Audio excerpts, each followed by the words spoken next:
Assalamualaikum, this is Abdurrauf. Welcome again our YouTube channel Guru of MCQs. अॼु असां सिंधी जा जेके आम सवाल आहिनि उन जे बारे में असां डिस्कस कंदासीं. हीअ असांजो लेक्चर नंबर 9 आहे सिंधी जा आम सवालनि जे बारे में.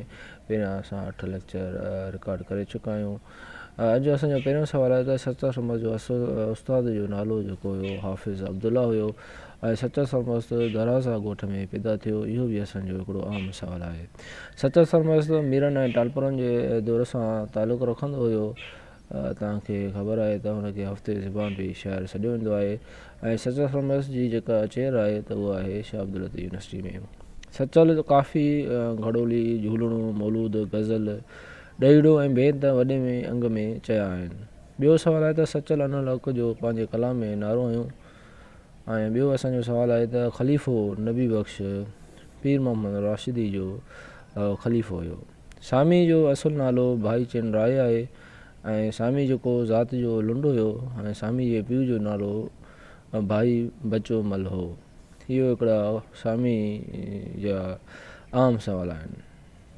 सामी जेके बेत चया आहिनि उनखे सामी जा सलूक चयो वेंदो आहे. सामी जेको आहे संस्कृत ऐं हिंदी ॿोलियुनि जो ॼाणू हुयो. सामी जे बेतनि खे सलूक सॾिजे थो. आखूंद अज़ीज़ुल्ला मेमन मटियारी जो हुयो. अंग्रेज़नि जे दौर में सिंधी ॿोली जी तहक़ीक़ रस्मुल ख़त जोड़ण जो अहम कारनामो शुरू थियो. कहिड़े दौर में? अंग्रेज़नि जे दौर में. अंग्रेज़ सिंधी ॿोली खे सरकारी हैसियत ॾेई फ़ारसी खे ख़तमु कयो. ॿियो असांजो सुवालु आहे त 1851 में असिस्टेंट कमिश्नर मिस्टर एल्स जी सरबराही में सूरत कती जोड़ण वारी कमेटी ठाही वई. इहो हिकिड़ो इम्पोर्टेंट MCQs आहे. SST लाइ अची सघे थो त इहो पहिरियों ई MCQs अची चुको आहे. ॿियो सुवालु आहे त सिंधी रस्मुल ख़त अरबी जी मदद सां ठाही वई.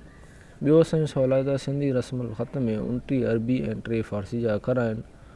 हे असांजो सुवालु बाबनामो जेको आहे असांजो SST टेस्ट में अची चुको आहे त उहो कंहिं लिखियो? नंदीराम मीराणी जो लिखियलु आहे. ग्रामर जो पहिरियों सिंधी किताबु सिंधी नंढो सिंधी व्याकरण मुंशी अदाराम लिखियो आहे. नाविल जेको आहे लाश जेको आहे ग़ुलाम अली अलाना साहिब जो लिखियलु आहे. सिंधी ॿोली जेको आहे सिराजुल हक़ मेमन साहिब जी लिखियलु आहे. ख़्वाब ख़ुशबू छोकिरी इहो हिकिड़ो नाविल आहे. अहिड़े हिसाब सां पुछंदा आहिनि त इहो नाविल आहे कहाणी आहे ड्रामो आहे त इहो छाजो मजमूओ आहे. अहिड़े हिसाब सां बि सुवाल ईंदा आहिनि. मामी फ़क़ीरनि जा बेत जेको आहे समन जे दौर जा आहिनि.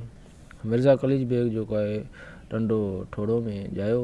सिंधी अदब जो फ़िक्री मुहरक अलाहदाद ॿियो खे चयो वेंदो आहे. छपर में छरियूं तलबल मौला मोहम्मद ज़मान साहिब खे चयो वेंदो आहे. हुन लिखियो आहे. शाह लतीफ़ चंड जो ज़िक्र जेको आहे सुर खंबाद में कयो आहे. ऐं तव्हां ख़बर आहे त नूर जाम तमाचे जो ज़िक्र शाह साहिब सर केॾारो में कयो आहे. त इहे जेके शाह लतीफ़ जा जेके 3 आम सुर आहिनि त हिन मां को बि सुवालु अची सघिजे थो.